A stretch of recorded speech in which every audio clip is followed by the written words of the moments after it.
have learned different coordinate systems to define the motion of a particle. This is the three kinematic equations that we use to define the motion for curvilinear as well as the linear motion. This is the simplification of the kinematic equation when you have a constant acceleration.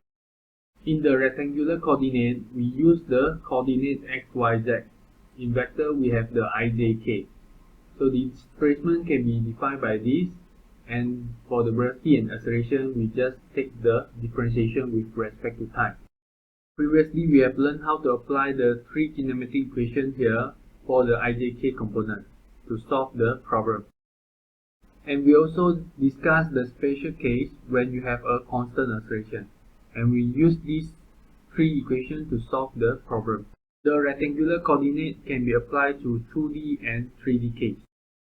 In the normal and tangential coordinate, you have the tangent direction to the path and normal direction toward the center. The normal and tangential coordinate is attached to the particle which is moving in a path.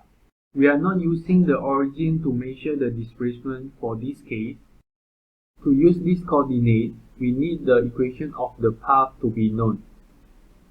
So from this equation, we can tell the displacement from point to point.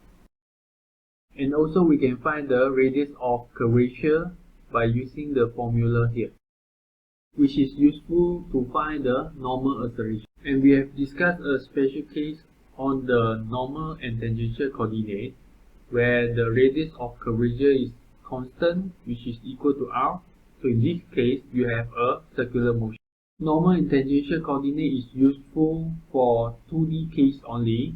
We can apply it for 3D motion. Now you have learned the polar coordinate, where you use the radial direction and transverse direction to define the motion.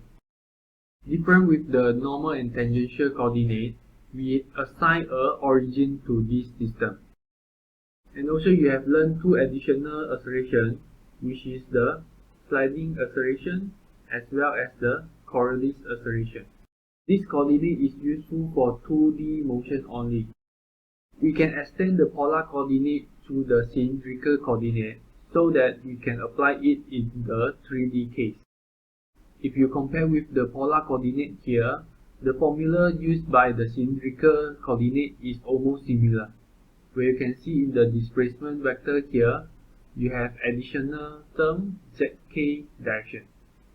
And after you differentiate in the velocity, you obtain the z dot k direction. And lastly, acceleration, you have the z double dot k direction.